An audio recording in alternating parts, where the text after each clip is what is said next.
Originally opening as a family theme park, Thorpe Park, located in Surrey, changed its direction over the years to become the UK's thrill capital. It's now home to a wide variety of excellent roller coasters, including the UK's tallest and fastest roller coaster.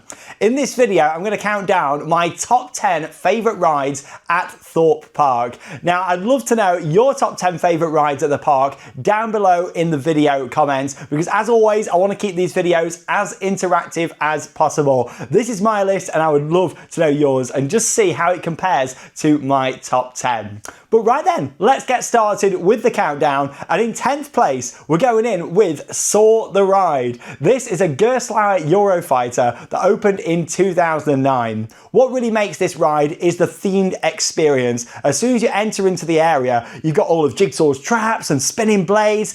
You've got all the awesome theming throughout the queue line, all the different traps, and that builds up with the interior part of the queue line. You climb up the steps, there's so much to see, and that's before you even get into the station itself. That is quite dark and atmospheric. You've got the countdown clocks in there, and then the ride starts, of course, with the indoor sections. It's great because you've got the big drop in there with the big blades, and then you've got an inversion in there as well. And that all comes before you head outside and then up the lift hill and down the 100-foot drop, which is beyond vertical and is absolutely fantastic. I do love that drop and the kind of whip over that you get. Unfortunately, with Soar and many Gerstlauer Eurofighters, it hasn't aged well over the years. Back in the day, this would have been a lot higher up in my top 10 list. However, sadly, Soar has become very rough and uncomfortable, especially now as you're going through the inversions, and I find it really uncomfortable compared to a lot of other rides out there around the UK. Now, with Soar, of course, you've got so many brilliant elements that are all packed into it. But for me now, I just wish I could get off like after the first drop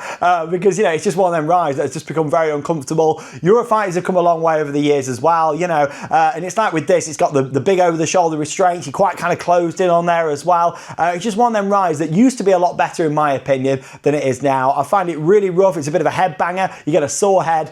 So yeah, sadly, it is further down my list than it would have been a few years ago. But still, I do enjoy riding it for the indoor section and the themed experience. So starting off with Soar the Ride.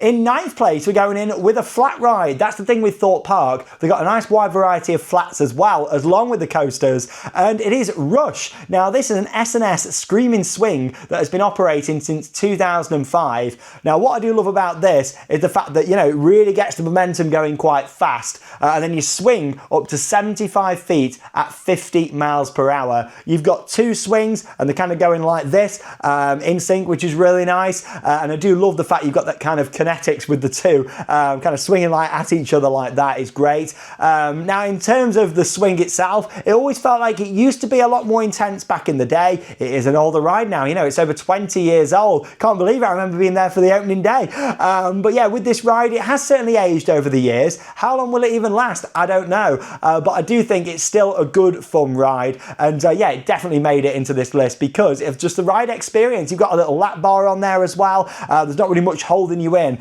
as you're getting that air time and them little pops as you swing side to side. I do wish the cycle was a little bit longer, but I guess it can only go for as long as how much air is in the big compressors that you've got either side, the big tanks that of course are powering the swing on Rush.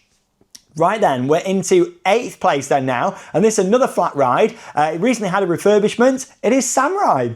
Now, this Mondale Top Scan has been operating at Thorpe Park since 2004. However, anyone may remember actually riding this at another park in the south of the UK, and that was, of course, at Chessington, where it used to operate there before, and then it was moved to Thorpe Park, where it opened in 2004. Now, with this ride, it can run at various different settings, and its place in my top 10 can vary very much depending on where it is in the settings. However, luckily, Thorpe Park normally run it on a good cycle, which is great. There's only a couple of disappointing rides I've had on there over the years, but no, normally it's running a good setting on there, which is good. It's got various different cycles that it can do. Obviously, the actual arm lifts up itself. You sat on the individual arms that can swing back and forwards, and with this ride, it can be very intense. Spinning round, 1 minute your legs are above you, next minute they're down below, going round side to side. I just love a good top scan scan, really intense rides. As much as there is better top scans out there, for an in-park model, a permanent installation at Thorpe Park, I do think this is a great ride. The location's really nice. You can look out towards Soar, Hyperia now as well, just behind it.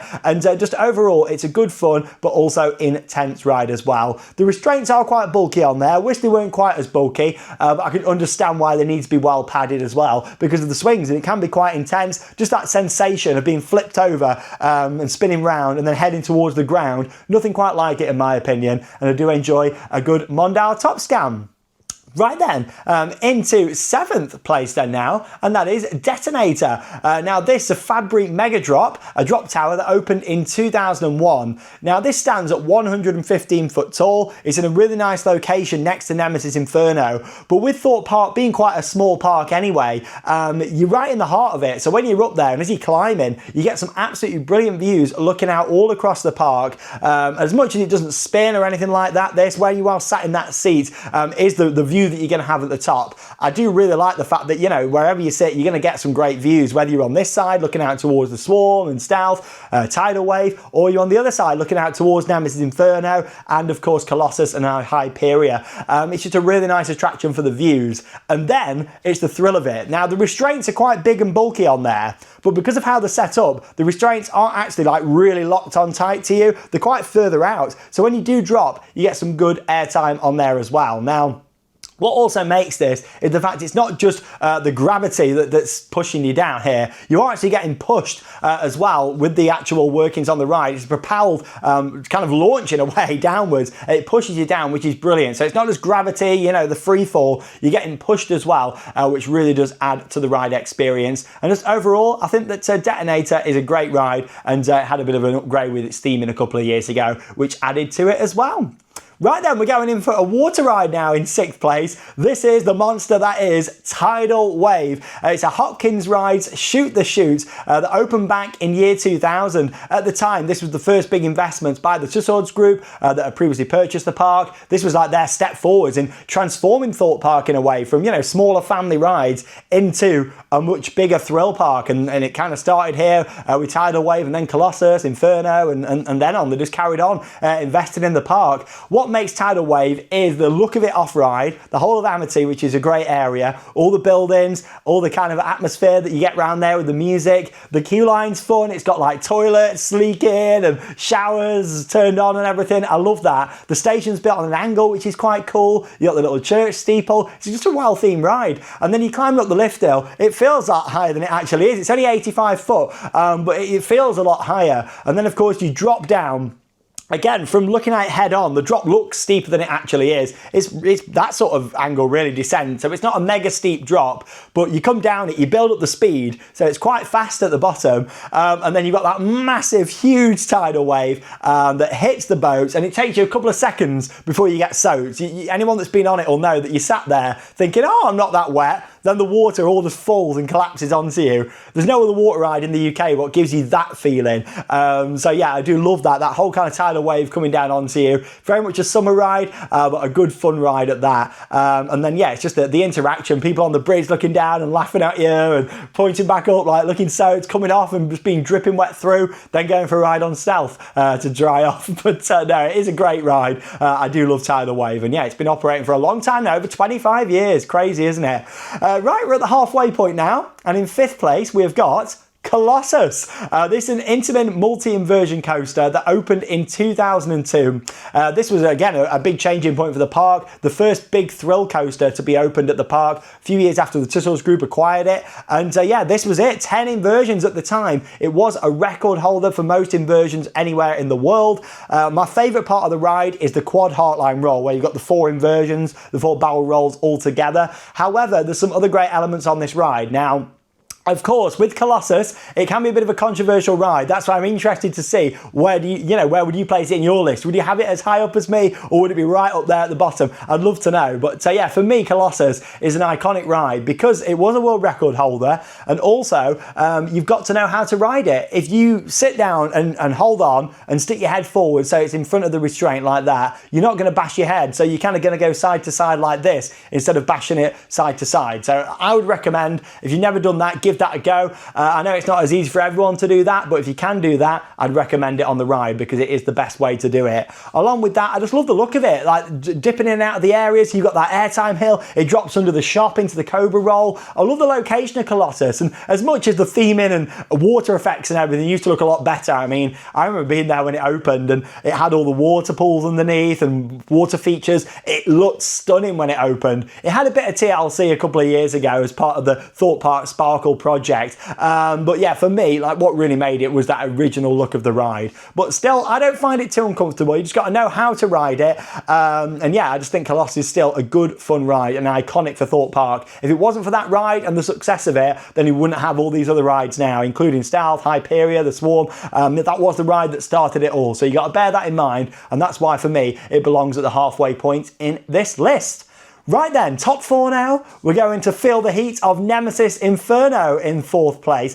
This Bolliger & Mabillard B&M inverted roller coaster.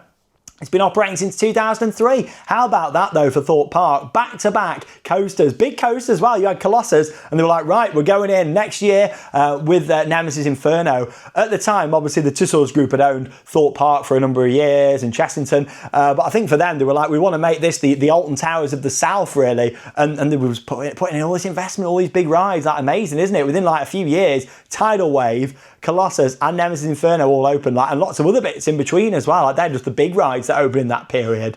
But yeah, with this ride, 2003, a really good, solid B&M invert. Custom layout as well, 4 inversions on there. My favourite element on the ride is the interlocking corkscrews. Of course, it's got a bit more of a standard inverted layout compared to the likes of Nemesis at Alton Towers. You know, you do drop down into a loop first, then a 0G roll, following more of that kind of classic, layout for an invert. But it's still a very good ride, and I do feel like Nemesis Inferno, you know what? It's aged like fine wine. That coaster rides better every single year in my opinion. When it opened, I remember thinking, it's a good ride, but it lacks a bit of intensity. But oh no, over the years, I feel like Inferno has been riding better and better. It's so smooth. All these newer B&Ms that have got a rattle now, like Mandrill over at Chessington, are they going to ride that good, in 20, 25 years time? Who knows? But no, I really do feel like Inferno has aged beautifully over the years. I love the theme. I love the pre-lift section through the volcano, especially when everything's working, all the mist and the lights. They're pretty good with that Thorpe, but I have done it a couple of times when them effects aren't on, and it's not as good of an experience. But yeah, I do love that, the fact that you've got all that. And then, yeah, the interlocking corkscrews just look the part, in my opinion, from off-ride and on-ride. They're just good fun as well. So, yeah, great invert. The biggest problem, what has gave Inferno its issues, in imagine, over the years with enthusiasts, is the name. It should never have had the Nemesis tagline on. It should have just been Inferno. I always remember there used to be a sign at the exit that said, enjoyed riding Nemesis Inferno, ride the original at Alton Towers. I don't know what happened to that sign, but that used to be quite cool at the exit to the ride. So clearly it was done as like a marketing thing. Nemesis was a very successful ride when it opened in 1994. So they thought, we want to bring a bit of that magic, a bit of that spark to Thorpe Park. And that's why they just kind of slapped the Nemesis name in front of it, even though really it has nothing to do with the volcano theme of that ride. But still, it's a great invert, and one that gets better every single year in my opinion. Right then, we're into the top 3 out of my top 10 at Thorpe Park, and it is the Swarm.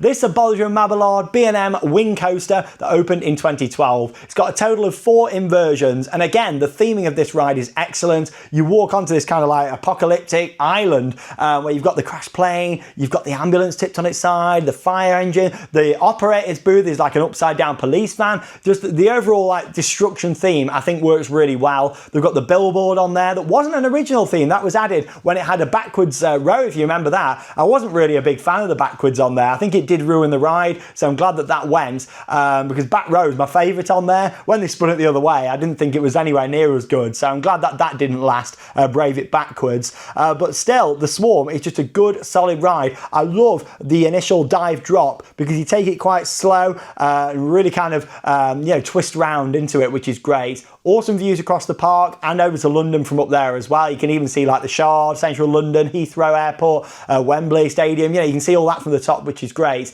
It makes it feel a lot higher than it actually is. And then, yeah, of course, you go into the 4 inversions, which are all excellent. Really enjoy the ride. And yeah, it's a little bit short. I wish it was a little bit longer, but I still think it's a good, solid coaster. And it feels surprisingly intense. That a lot of wing coasters don't have the intensity, in my opinion, but I think the Swarm really does. The layout on there is great.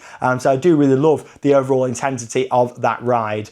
Now, along with that, and what really makes the Swarm for me is the soundtrack, the overall vibe of the area. You can walk around there and just be immersed and soaked up in it all. And it's always well operated as well, which is great. Right then, we're down into second place now, the final 2. And it is, of course, Stealth going into second place. Intamin Accelerator Coaster that's been operating at Thorpe Park since 2006. It stands at 205 foot tall with its huge iconic top hat, which is beautiful, isn't it? 0 to 80 miles an hour launch in 1.8 seconds. A few years ago, it did gradually get increased a little bit, the speed, which is great, and the acceleration. And it's just an incredible ride. The fastest accelerating coaster in the world. We're not talking top speed or anything, that goes to Falcon's Flight now, but yeah, in terms of actual acceleration from 0 to 80 in 1.8 seconds. But no, it's just incredible. Absolutely fantastic launch on there. I do love the ride. And yeah, just a big fan of that initial adrenaline rush that you get. Hydraulic launch coasters, I said this in the Alton Towers top 10. Check out that if you haven't already seen it. Hydraulic launch coasters are dying out, unfortunately. They are a dying breed, but I really hope that Stealth, when the time does come, gets a conversion to LSM. Will it have the same kick as it does now? Who knows, you know, but they did a good job into him with Red Force, didn't they? It's not got that kick quite like Stealth, but yeah, LSM technology's come a long way over the years, so maybe we're going to see that happen in the future instead of a full removal. Who knows? I don't think, you know, it's on borrowed time, Stealth, or anything. I think it's still got a number of years left, but we're not certainly seeing these rides built anymore from Intamin. And yeah, we'll just see what the future holds for accelerator coasters. But yeah, the launch is excellent. Front row, Hallam's in the air, nothing like it. Back row for the intensity. Going up over the top hat. I've still never had a rollback. Let me know in the comments if you have though. And then of course you drop down, twist, and then into the airtime hill where the brakes start as well. But no, a great coaster, Stealth, and still one of the best in the country in my opinion. And of course, into top spot. It doesn't really need a big introduction, this. You know what's coming. It is, of course, the UK's tallest and fastest roller coaster, Hyperia. This is a Mack Rides Hyper Coaster that opened in 2024, standing at 236 feet. What does make this ride is how impressive it looks. You walk into that area of the park, Fearless Valley, and it just stands there, doesn't it? The golden goddess, golden white structure, absolutely beautiful. And the ride itself, lap bar restraints from Mack Rides. Operations are always really good on there as well. And I'm glad that, you know, this past year it's been a lot more reliable. They've fixed the issues out, and the second part of the 2025 season was much better for Hyperia. I'm so glad that they've ironed out the issues. Has it still been the big success that Thorpe Park were hoping? Probably not. You know, we didn't really see attendance increase in 2024. It's had some issues with downtime and that sort of thing, and other issues, extended downtime. But you know what? It's an incredible ride. And for me, that first drop is amazing. That kind of twist down into it. On the front row, you get a bit of hang time. On the back, you get the pull down. And then, of course, you're into so many amazing elements on there, which I absolutely adore. For me, I love the outward bang. I think that's excellent. Then going into that bowel drop. And then, of course, my favourite element on the ride, which is the stall. Huge stall. And it takes it at just that perfect speed. They just got that so right, didn't they? When it comes up into that stall, it's just perfect. It's not too fast. It's not too slow. You just feel yourself just gracefully upside down. And you can see the queue line underneath, and oh, I love it, especially on the front row. For me, Hyperia is actually a front row ride. I know a lot of people love it at the back, and I enjoy a back row ride on there a lot. I really do, but for me, front's the best. I'm really hoping we have a front row queue. Come on, Thorpe Park, let's get one for 2026. Front row queue will be absolutely fantastic on there, in my opinion. But it's the tallest ride in the UK, the fastest. Yes, it could have been even better if it was a bit longer, had a few more elements and wasn't trimmed near the end, but still, what we got was an excellent ride, and it really is an iconic coaster for us to have here in the UK. There we go. That is my top 10 rides at Thorpe Park. I'd love to know how your list compares, especially with Colossus and Soar. You know, do you mix them round? Do you put them much higher? Do you put them lower? I'd be really interested to know, just in general, what your lists are. There's quite a lot of these top 10 videos coming up, not just for parks in the UK, but also around the world as well. Europe, America, Asia, and so much more. So stay tuned for them. And yeah, we'd love to know all of your favourites down below in the video comments. And of course, your top 10 list. Thank you very much for joining us here on the channel. If you did enjoy the video, be sure to give it a big thumbs up. It really helps up the channel. Subscribe and turn them notifications on for more videos like this and lots of other things coming up in 2026. But that leaves me with one final thing to say. Get out there and keep on riding. See you in the next video.